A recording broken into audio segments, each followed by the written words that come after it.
Hello, you're listening to Tony Slattery's Rambling Club, and you're most welcome.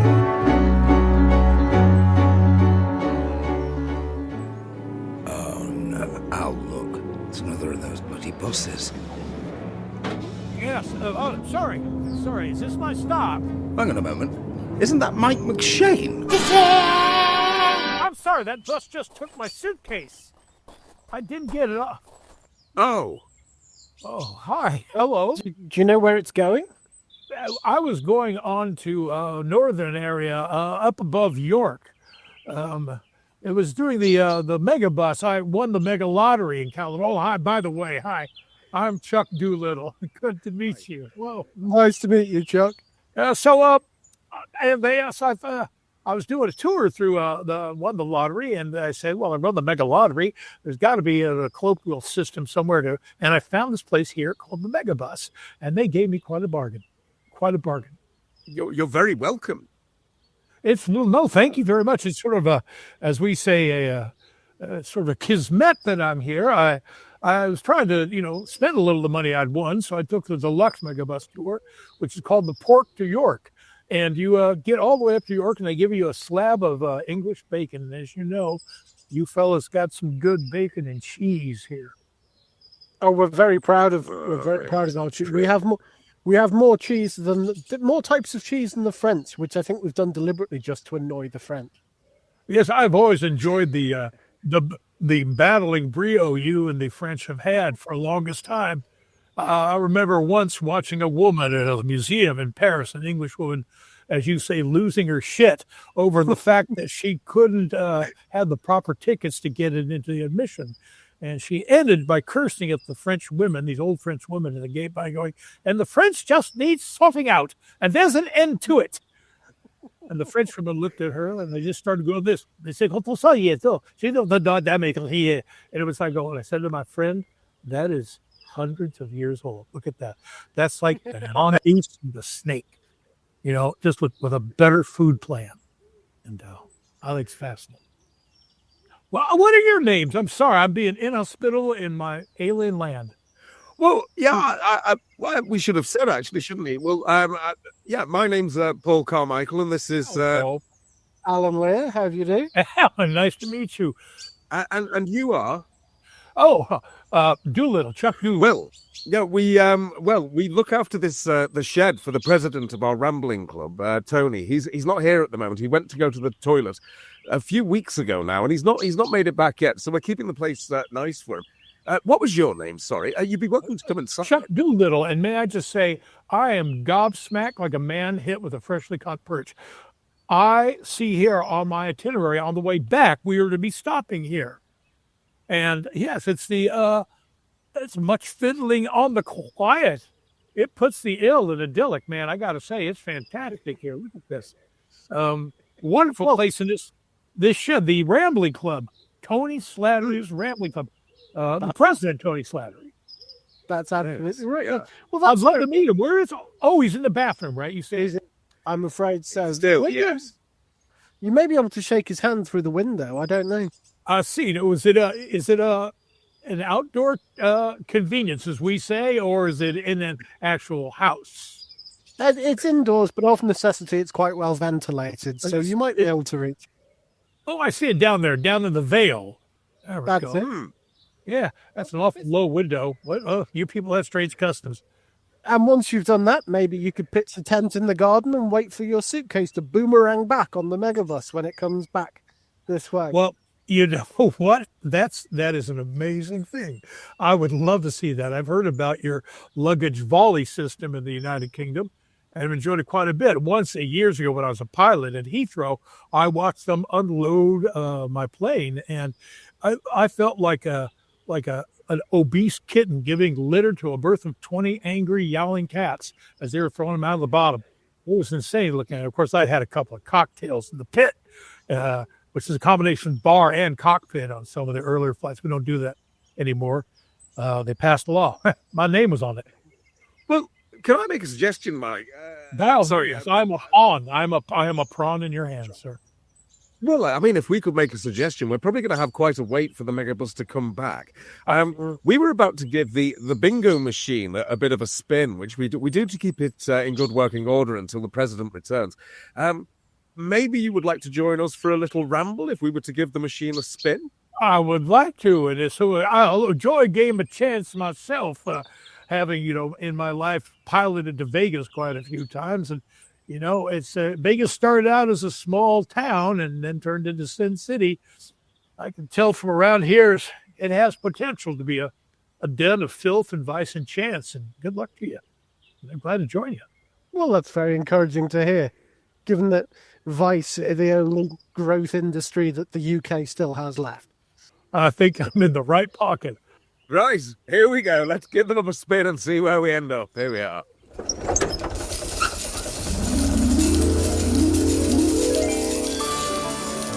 Tony's enchanted bingo machine.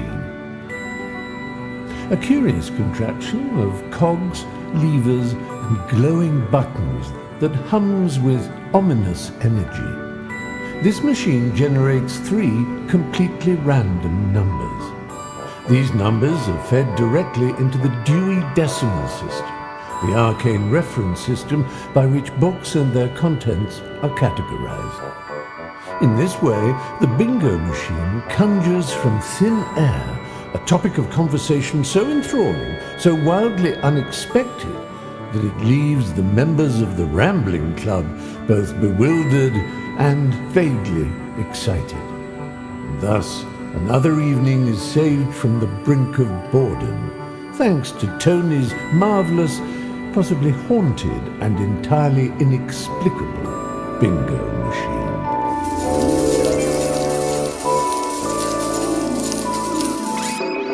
Well, here we are in our first location in the great outdoors, ready to begin our first ramble, and the numbers are 7, 4, 2.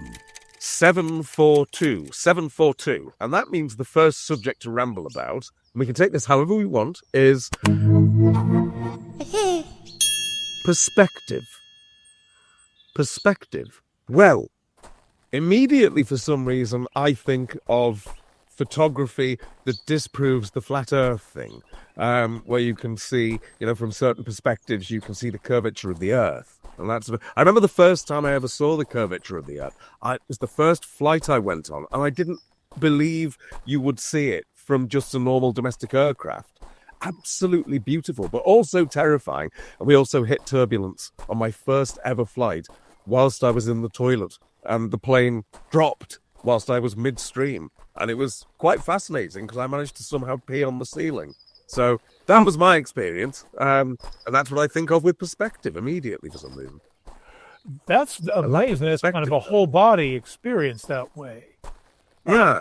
The perspective of our place in the universe, for me, was I'm a boomer, and the first flights out of Cape Canaveral, and the photographs that came back, and I thought, of course, we have to be round. I mean, every other planet is round except Saturn, and it's wearing a skirt, and it's, I just figured, why are we that whole thing? I always knew that we're special because we're Earth, I guess, but I always kind of felt like we're a number of planets. The idea that we're part of the system and that the planets were spheroid. I always was impressed to find out they were a bit pear-shaped, like my Aunt Marjorie's butt. And I always equated that with her because she was a terrible woman and very large, and babysat me.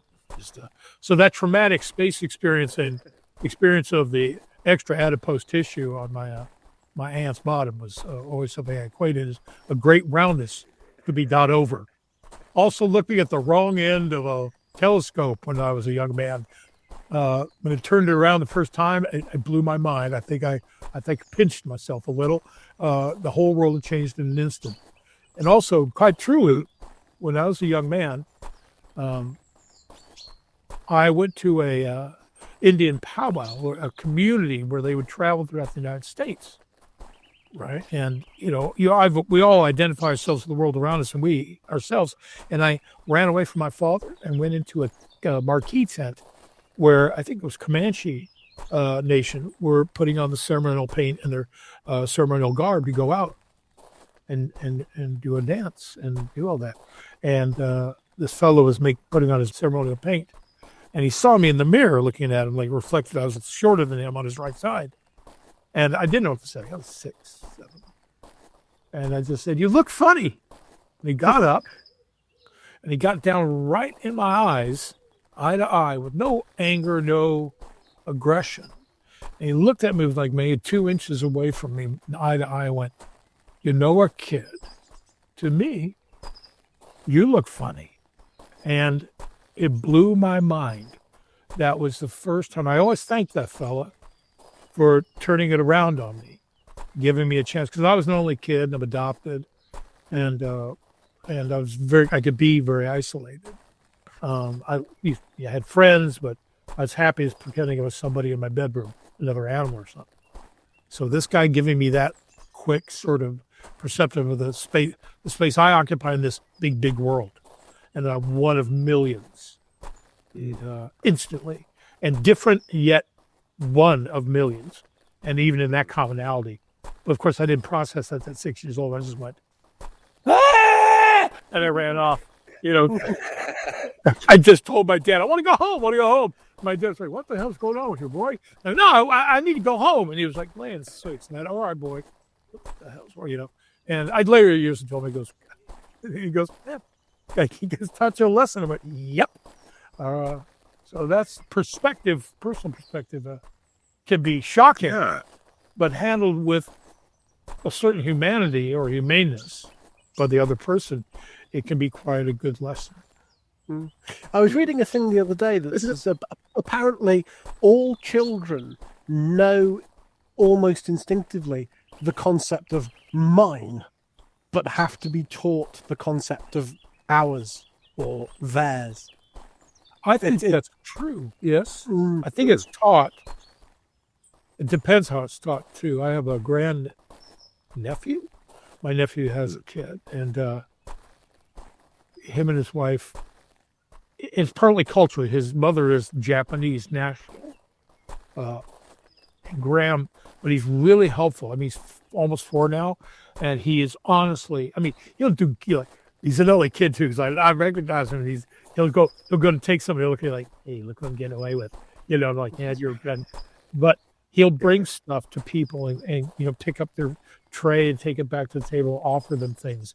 And it's all through a conditioning from his mom and dad, who taught him early on really good negotiating skills with human beings. And and part of a larger family, which my nephew's from my side of my wife's family, which is large groups of people. And I find that interesting. I'm always fascinated by how do you learn to share? How do you learn to see yourself out? Vice versa. Yeah, and it's about mixing with people as well, isn't it? So we noticed when the Brexit vote happened in this country, it was quite interesting that a lot of the city, because there's a myth about Brexit that the working class voted to leave and the middle class voted to remain. It's absolutely not true, because a lot of the big working class cities voted to remain, but the ones that did are all port cities. It was big areas of London, it was Liverpool, it was Newcastle, with Glasgow. I think with the exception of Leeds, which voted Remain, but all the other big Remain voting working class towns are all port cities. They're all cities where you've got this history of people mixing and commingling and living side by side with all kinds of cultures and different people you don't meet in the middle of the country, where it's just you and the 7 people that your family has had sex with for the last 8 generations. So, yeah, that's a bit of a checker cake, isn't that? Lonely nights with just a small stone wall between you and glory. A tour for a Snyder. We have that here. We have it here back in the States too. Yep. I do. But I think it's, the port cities, you have to learn languages. You have to learn trading languages. And, I think the great things about start out on human beings, like, dishes like coddle or Lancashire hot pot or something like that, come from stock foods with what's around, and foods like knuckles and shanks and bones, potatoes and rutabagas. And that idea of language, the greatest traders in the world speak 2 or 3 languages. Yeah. Because they have to deal with it in the port towns. You encounter that. I think you encounter, people coming in with different values, with different items on them, and you sit down and even if, they're Muslim and they're not going to drink, they'll have hot tea with you, mint tea, and all that sort of stuff. And you see this is the commonality. Yeah. I lived in San Francisco for about 10 years, and the width of people's experience, and obviously right now in the United States, people want to step on that pretty hard and paint it all as some lazy elitist thing, and some of it is laziness, but it's elitist, but it's not true. It's neighborhoods figuring each other, and the neighborhoods move. At least if you look at Brick Lane in London. Over the time, and that transfer point was not can be uncomfortable, but people get so much more out of it, and we get so much art out of it. Say what you will about West Side Story, even as a piece that I always think of that as the first in America. At least in America, we also have early show business about the mixing of cultures. The first Broadway show musical. It's called Abe's Irish Rose, which is about a Jewish girl and an Irish boy. Jamie Cagney spoke Yiddish. It's fleet kind of Yiddish. You know that? No, I didn't know. Yeah, he spoke to a big movie where he does it. Yeah, it's hilarious. Being from Liverpool, of course, we've got sort of those influences. We've got the Jewish influence, we've got the Irish influence. And I remember being a child, my mum used to sing with folk bands, and I remember all the songs then, they were all Irish songs. Even if they were about other things, they were all traditional Irish songs which were being sung then. And you really could feel, I don't know if it's still like that now, but you could really feel those cultural influences. And I think it certainly shaped Liverpool, didn't it? Including the accent, which is one of those lovely things where you see those cultural influences even affecting the way that you speak. And the fact that the Liverpudlian accent is still developing. So if you listen to the Beatles being interviewed, that Scouse accent is long gone. That's more Lancashire than modern day Scouse. And it's still those influences all coming in. But now, of course, it's cultural influences from wider afield from social media and things. But you got also, Liverpool, Port City. Oldest mosque in the country is in Croxteth in Liverpool. Second oldest Chinatown outside Whitechapel in London is in Liverpool. It's the big port cities where you get all the cultural cross mix. And Chinese New Year is huge in Liverpool. And again, as you say, the Irish, so there's a very Catholic background in Liverpool, which is unusual in England, because obviously Henry VIII wiped out as much of that as he could. But just as a throwaway thing, there's somebody I work with who was on the phone to a patient a little while ago, and it turned out this patient was a psychic. So the girl in work has ended up going to have a reading with her because she was a psychic. I said, well, what made you think she was a psychic? And she said, well, when I was on the phone to her, she said, do you know anybody called Mary? And that was my mum. And I went, yeah, but we're by Liverpool. It's the biggest Catholic stronghold. So they might have well have said to you, do you know anybody called our kid? It's pretty good, yeah. It's the old play of the odds. It's that, if somebody needs that, I don't participate in that kind of thing, because I do find it entertaining and also like, wow, really? And, but that's fun. Yeah, that's magic act. That way it's it. Yeah, there's a good magic act, and it feels good, I'm, this is me as Mike McShane. I'm adopted. I'm half Ojibwe from Canada. My mother's from a reservation called Garden River, and my dad ship in the night, but apparently a Scottish ship that pulled into Sault Ste. Marie, Michigan, and a night of bliss produced me. But I was raised by a dapper, small Irish-American man and his name Kenneth John McShane, who looked like a miniature Joe Biden, like blue eyes, white hair. Handsome man.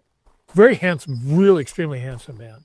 And my mother, who was quite beautiful, was English from Leeds, English-American stock, Methodist from Leeds, Stafford, and Leadings.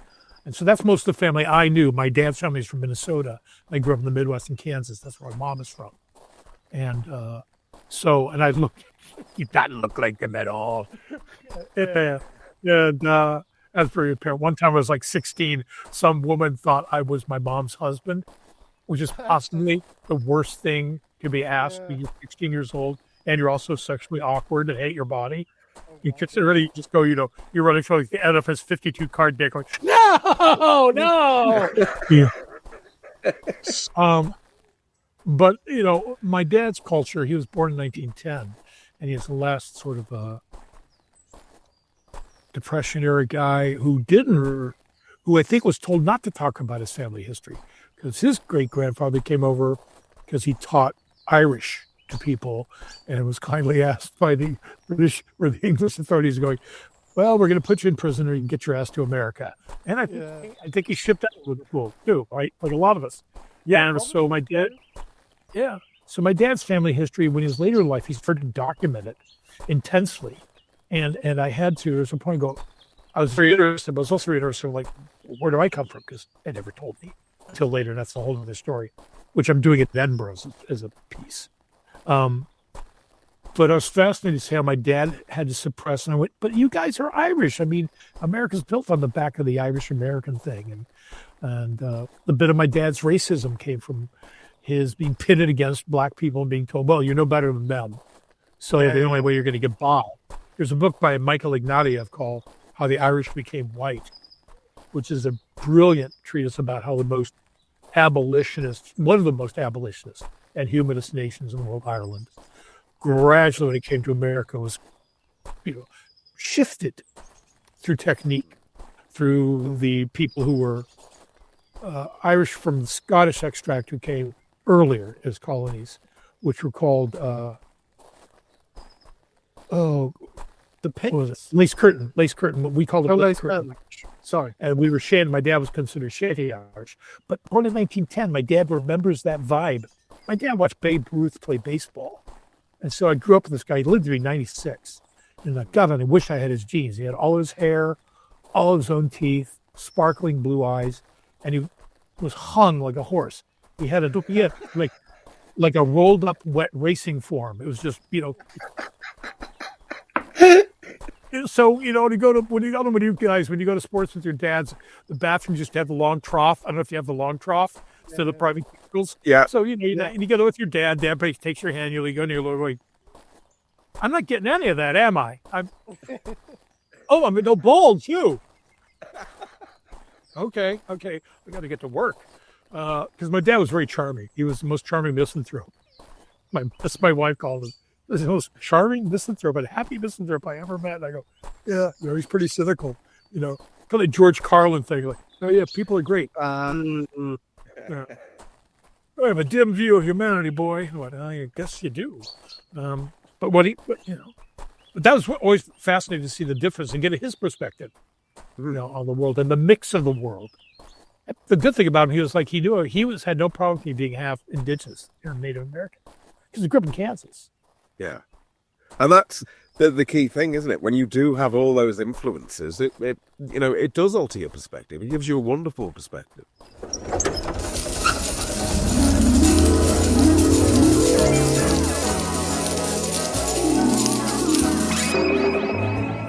So here we are, second location and a second set of numbers. And the numbers are 4, 1, 6, 416, 416, and that means the subject is new rule time here, Al, because this subject is not assigned or no longer used. So I think we'd have to go to the top subject, don't we? Which means language.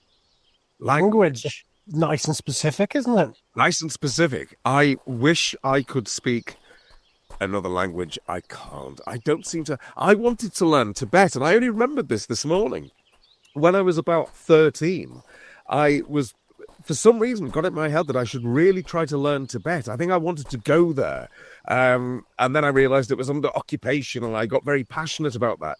And I got a book to try and learn Tibetan, and I studied it for a good 5 days and couldn't remember a damn thing of it because, of course, the language, the sounds of the language were so far apart from our own. So I made no progress there. But then again, I made no progress in French.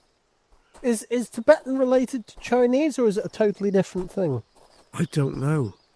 See, I don't even know that, but it is a long time ago. I presume they have similar sort of linguistic ancestry, presumably. Being geographically close. The conquering of them would cross-pollinate some of the language, but I think it might have been independent from the two dialects of Chinese, which are like the upper class and the regular trade class. Yeah.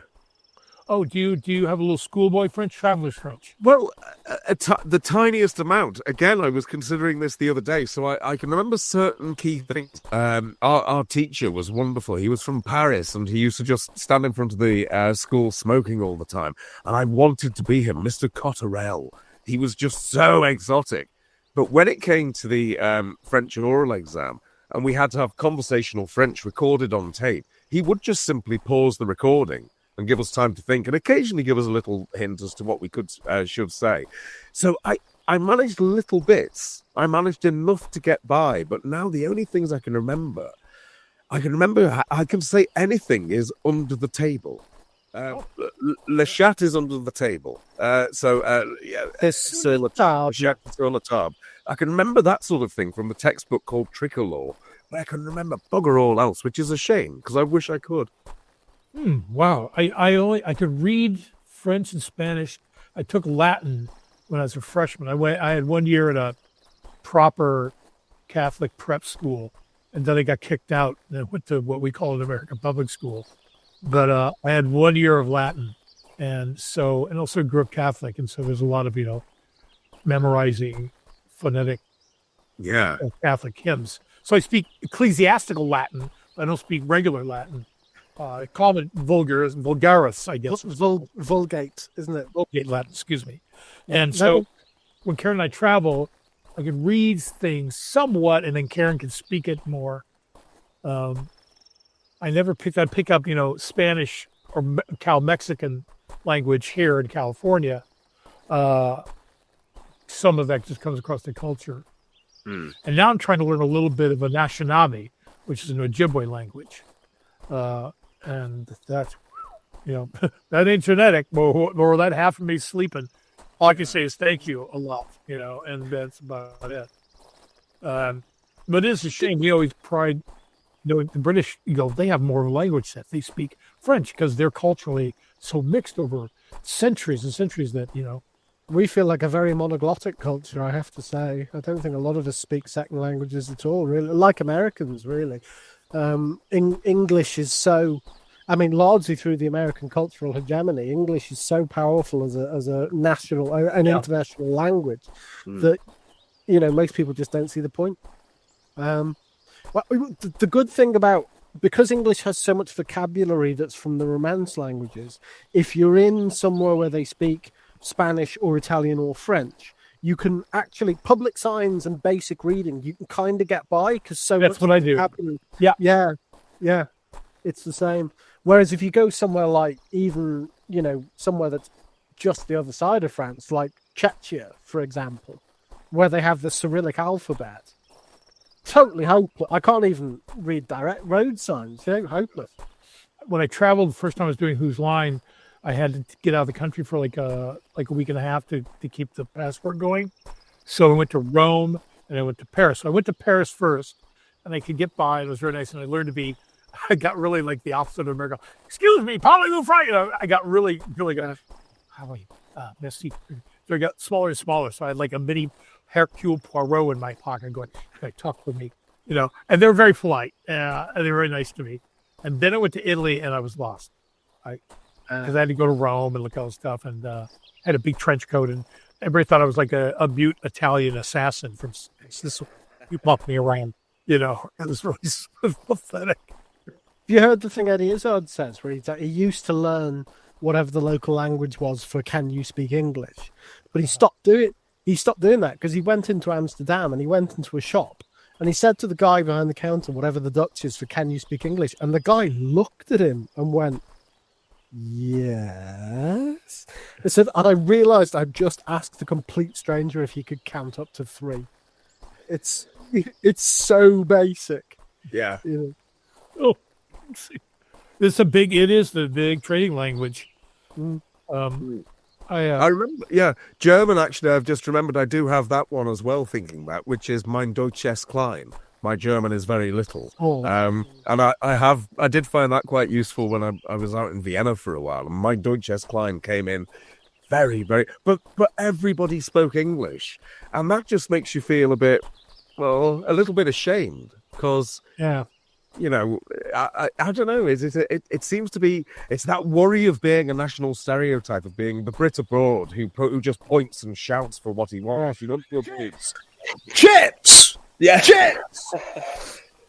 When you see that, do you want it? You go, look, I'm here to intervene, dude. You're just making it bad for all of us.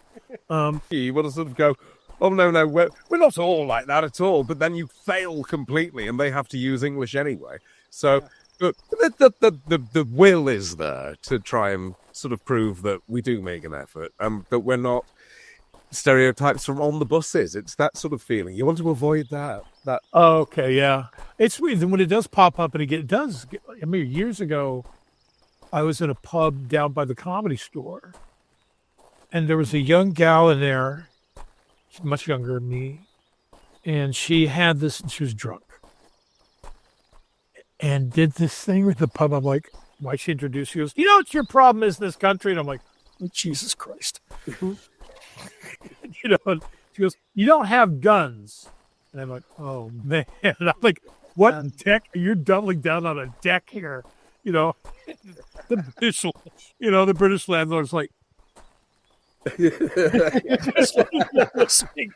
you know, everybody's like, it's like a Western. Everybody's kind of, you know what? Should I get up? No. Let's see what the fuck happens. And I think, let's see. I kind of went, you know, you got it. She goes, oh, and I go, you don't want to talk to me about this, you know. And just kind of got back, and I kind of like did the weird thing of guns are fun for you, and I'm a Vietnam era veteran and a member of the NRA when I was a kid, and let me tell you, no, because what it's turned into is what you're doing with it. Yeah, it was, you know, and it is always going to go that it always, not always, as it went that way, you saw it happen, but that sort of fetishization of power with the gun and the American thing of pushing and that stuff, you're like, that was, it was dulled down when I was growing up in the 60s, even with Vietnam. Yeah. And the NRA was a gun safety place. It wasn't a lobby. And it's odd at the minute, isn't it? Because we see an awful lot of signs outside churches, presumably in the Bible Belt, which seem to have, you've got the cross, but then you've got a Kalashnikov either side, and I think the two. I mean, I'm no Christian, but I can't quite see how the two coexist, really. The martial aspect of Christianity, which we inherited from Europe, some of it. But that's where the, Templars, the Crusades, all of that. That mix in, it's dumbed down and boiled down, as far as I'm concerned, here, into a need to, and it's running scared after something. They'll always run ahead of you.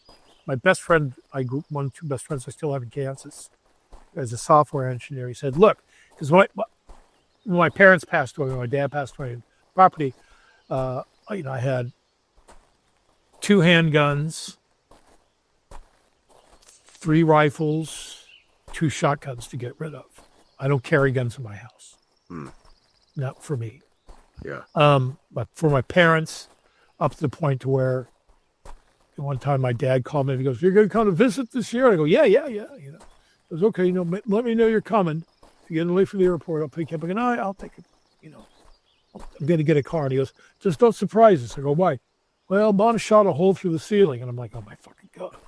My mom weighs, tiny woman, weighed 110 pounds.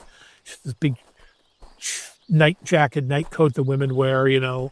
And with her, she had a car accident, had a neck brace on, and she had a fucking handgun. And she was walking around with it like this. I go, how was she holding it? Was it down? She goes, her head up. She saw the like Starsky and Hutch. She saw like where you take your palm. And I'm like, oh my God, my mom do TV armory. And like, she heard a noise, you know. We had this like early post-World War II cracker box house. It's really not that big. And went boom right into the attic. You know, she flinched and because she had her hand on the trigger. And I'm like, and I said, oh no, I won't be surprising you with any visits. And but he got it away from her. And I said to my buddy, I go, what do you do with it? He goes, well, he runs a horse farm. So he says, I'll take the shotguns. I go, keep the one shotgun that's from like the 1900s. That was my father's. He got his payment for cleaning a guy's attic in 1915. It was old then. I said, if I ever do a Western, I'll have it rejigged for blanks because it would fit in a Western. It really would. Because it's a cobble gun. It's a farmer's gun. It's an old stock from one and the different barrel and stuff. So it's just, I said, we'll get rid of all those. And we were talking about it. I said, you can have them. You can sell the others. You can sign off on it. I don't give a fuck. He goes, you know what it is? These were enough guns for your father and your mom, although it's too much. One's for hunting, rifle for hunting, handguns for protection. But they didn't need to get more because what happened is in America it went, well, you got that, you know. How long is it going to last you when the neighbor down the street or some black, Muslim, gay, transgenic mouse has a fucking gun bigger than yours? And that's how it's sold on the new car thing, new stereo. And my generation moved away from that, you know, with the handguns. And I know a guy who's got, he's a decent fellow, and he's got an armory vault full of 5 or 6 semi-automatic rifles.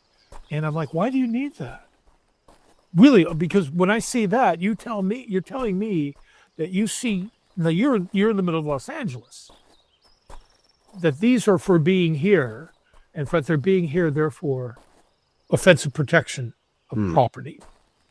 Yeah. You can say it's your kid.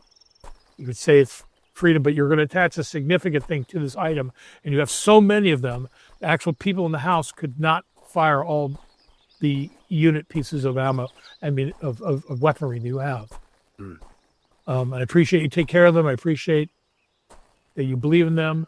You know, you're not the picture of that American guy who's on a bed with all his guns, or you're a pair of budgie smugglers going, wow. There's a guy in some shot, he's bald, he's got a mullet, he's bald, and, you know, he looks like Ron Howard's brother, Clint Howard, with a fucking, like, porn mustache, and you're like, oh my God, was he sending that out going, come and get these, baby? You know, and you're like, it's weird. That's like, what the fuck, man? So, you know, and people, you know, when me and Greg Proops lived together, we were roommates in San Francisco. Our landlord was a guy named Mark Wong, who was from a venerable Chinese-American family that came to San Francisco in the 19th century. And he was, God bless him, I think the one son, he was like Fredo, the Godfather. It's like, you know, we're just going to give you this, and you go over there and leave the rest of the family alone. Oh, yeah. So they gave him an apartment to manage, apartment building. And he was a fair and good landlord.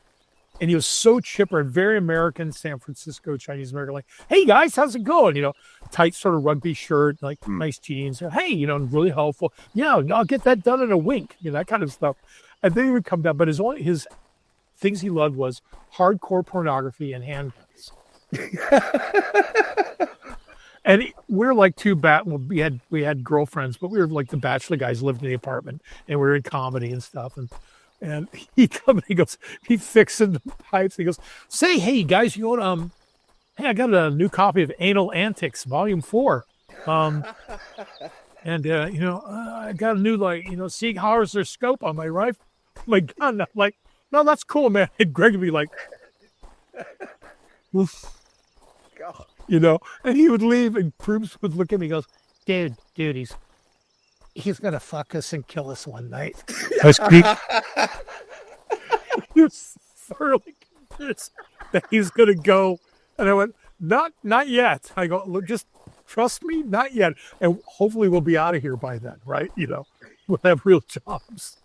But I was going, he's this happy, nice guy with 5 or 6 guns and myriads of squish and poke on tape, And, oh, man. And then this thing, what can you do about the culture is try to play it down. But the more the companies and organizations get the rally behind it, you get angry people. So they're franchised by having the gun and the carrying in public. You don't do that. These are all defensive gestures. There's an animal with their teeth bared all the time. And that's my, I live in more concern. I live in LA.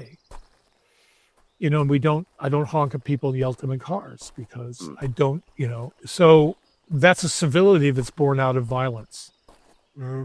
Which is different than yours. It's British. You're a civility born out of indifference. That proves his joke.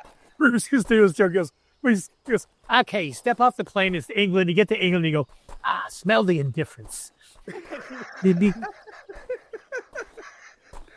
It was his thing, So I have to do it. I say that with love. I love you guys. But it's not dangerous. I saw a standoff in London once by Euston Station with cops. And they had the armor on, but they didn't have the guns. And one of the guys recognized me. And they go, I made the joke, do you need donuts that bad? He laughed, I go, I'd ask, where's your gun? He goes, right there. There's a van 100 feet away with the ammo in it and the guns in case it gets that bad, because they must think, but they're not displaying in public. No. They're not creating more fear. They create caution. If you see 10 of them around with the vest on, you're going to go, hello. Yeah. Yeah. But not fear. No, you're right. You're right. And there are regular surveys of the British police force about this. And the majority of them routinely come back and say, we do not want to be routinely armed. Because that way leads to escalation. Criminals will go routinely armed. Everybody will be in more danger. Yeah. Yeah, it encourages that thing. It actually erodes. It erodes through fear and intimidation, visual intimidation, what you would try to do, right? And this is the thing about gun legislation, because people always say gun legislation isn't going to stop criminals getting hold of guns. Well, no, hang on. What criminal legislation does is it has an economic chilling effect. You make it harder and therefore more expensive for people to get hold. Yes, serious organised criminals are always going to have guns. Of course they are. But they are also the people who are least likely to be in your basement at 2 o'clock in the morning trying to steal your DVD player because they need a bag of heroin. Aren't organised serious criminals use their guns on each other? They don't use them on the civilian population. Oh, they would consider it a breach too if it leaks out to the public. The guy is crazy, right? So interesting. We were talking originally. The subject was language. Speaking with the language of the gun as itself. So, yeah.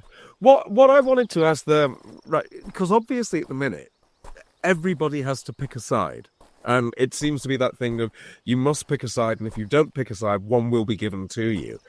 And I wonder, is that the reason then why there does seem to be this real? I mean, we've got it in Britain, it's in America. There's that polarized thing at the moment, isn't there, where you've literally got to pick a side, and it just feels as though nuance has kind of gone out the window a bit now. Well, we have we espouse a binary democracy of two parties, which is the problem for me. And that fight is going to be there because two people getting all the attention is just that to me. They don't want to share the attention. If they want to bring you into the tent and say they've added a new dimension into that conversation, even that's somewhat civil to me. But to keep pushing everybody out and it becomes not to choose sides, is to pick sides is to pick sides is one thing, picking fights is the other. The language, the rhetoric of I don't like using the word owning people. I hate that. And I live in your head rent free, because that's, to me, as well as just being arrogant, is fuck. And I go, well, of course, we can stop paying rent, of course, and then start charging you, which we probably don't want. but it's the idea of nuance, of the arguments turn just into bickering fights of accusing each other. It to me is a waste of it's a distraction. And my image is the old agitprop theater thing. You guys bicker about trans women and homosexuals over there while I open the bank up, and keep going. Give me that. Thank you very much. Holy shit, look at that. What? And then you turn around and go, what happened? And the guy's driving away going, oh. But to me, it's very hippy dippy, but that's what we do. And we're locked in it. And some people, I try to disconnect. I know Greg disconnects from calling people out. He started to cut a wide swath and blaming everybody who didn't vote for Biden. But while we watched this in the seat president falling apart and his party doing very little to help it, and push him up, pull him down, and try to talk him out into it and get Kamala in to talk it. Even then, and pushing Bernie Sanders out and equating him with only a few. On that time, Bernie Bros, I only saw a couple of those guys. I'm like, I don't see these guys. I lived in San Francisco. I lived in Berkeley. I live in LA where a lot of people voted for Bernie. And like I don't see any foaming, gun-toting people beating people up because they're not voting for Bernie Sanders. It's like a weird, it's not like you have a crest of Bernie and this old white guy who's barely is as old as Biden in some ways, but somebody so cranky and so driven to concept of democratic socialism of an old school variety, him and Ralph Nader stuff, but they're still like, these are cliches to you, the people don't like them, because they're talking about a true thing over and over and over again. And you're going to denude it and, push it down by saying it's a cliche. Well, it's not a cliche. It happens. And keep the rouse up, to keep the value, the blame up. Well, right now, there's not a lot of blame. If you notice, a lot of Democrats have gone stumm. Yeah. They're standing, going, there's a lot of hand-wringing and shit. And in my circle of people, the actors I know, my friend Leo Marks, who's an actor here, is adamant, get the fuck up and start marching, start writing, take to the people in the houses of Congress and your representative. Why are you doing this? What is happening? See what's happening. You've got to use the law against this president because he is lawless. And there'll be a part where we pin him up against the wall. The mask will slip. That will help. Yeah. But also tie him up like he wants to tie you up. Do the very thing he's calling you out for. Wrap him up in bureaucracy for a while. And then we have to convince the people like they're stalling this bull from coming into your kitchen. Do you want him in there? You really want him all the way in? Would you do business with that guy? That's it to me. Would do business with a lying man and the lying accomplice in a hyper religious right? In the old school Catholicism, Mike Johnson is like, I remember him. He's the snitchy altar boy who got you in trouble because you wouldn't let him smoke a part of your joint, after he'd been polishing a priest's cock, Probably needed the joint to take the taste out of his mouth. What's that one? Well, that's called ecclesiastical purple fuck. I'll do it. The Pope smokes it. Use title for the episode, Ecclesiastical Purple Fuck.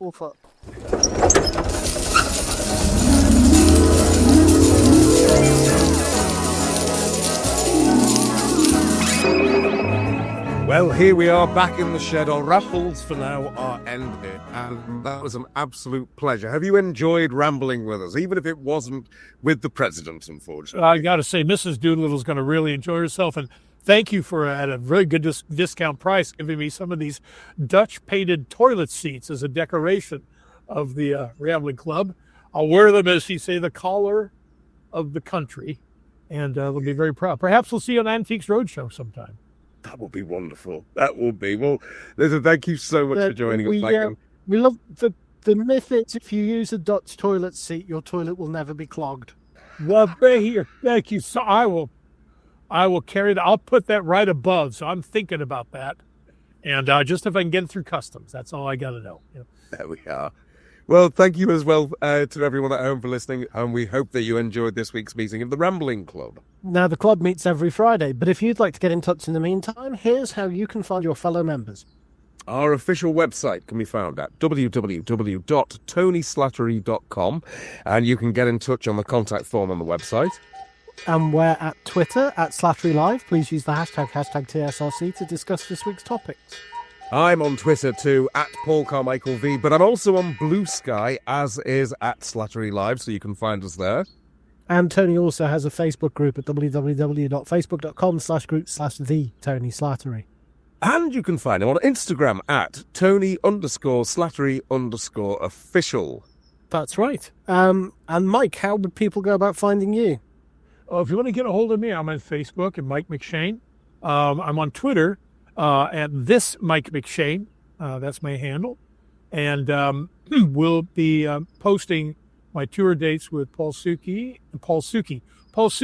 who's an Asian conjurer. Fantastic act. Paul Merton and Suki Webster on tour. And you can see information about that on Facebook and Twitter. I'll be starting to post that and information. And I'll be in Edinburgh and all that kind of stuff. Yeah, you're doing the festival. What dates are you doing the festival? I'm doing the festival from the 10th to the 17th, but I'll possibly be doing a play for the duration of the festival. It's still in negotiations. And so I'll probably be up there the whole time. And if you're at the festival, you'll see my name come up possibly with a show called Extraordinary Medicine. And it's the story of me growing up in the Midwest and finding out about family members I never knew I ever even had and how they've influenced me. Lovely. Well, we're up in Edinburgh as well, but we'll be talking about that later, I would imagine. We will definitely we'll catch up there, Mike.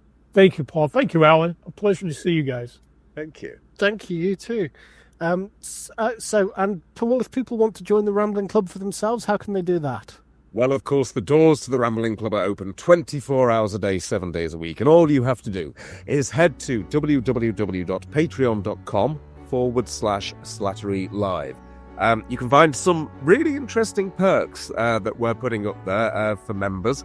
There's lots of photographs as well, and we are starting to find some really interesting photographs in Tony's archive. They're going up there, along with all sorts of the latest news of projects involving our lovely president. So you can find us there at www.patreon.com/Slattery Live. Why can't he be our president? God, my president, damn it. Because he wasn't born about. So much better. Crazy, but better. But different crazy. Good crazy. I don't mean that bad. No, yeah. They're invigorating. Oh, yes. Invigorating, challenging, and a little bit filthy, which, So please do get in touch by any of those methods. We'd be thrilled to hear from you. And we will be back for another ramble next Friday at 5 to 5, and we hope that you'll join us again. But in the meantime, it's a goodbye from myself, Paul Carmichael. It's a goodbye from Mr. Alan Lear. Goodbye. And it's a goodbye from our very special guest, Mr. Mike McShane. See you around, kids. You have been listening to Tony Slattery's Rambling Club with our special guest president, Mike McShane. It was accompanied by Stephen Fry as the voice of the bingo machine.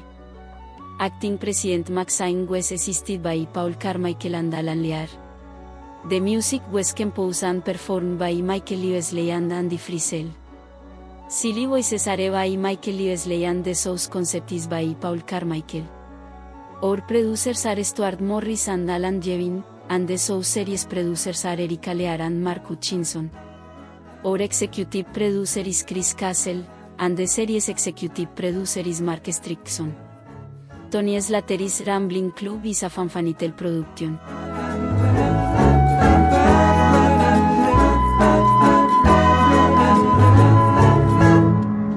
Goodbye, and thank you for listening.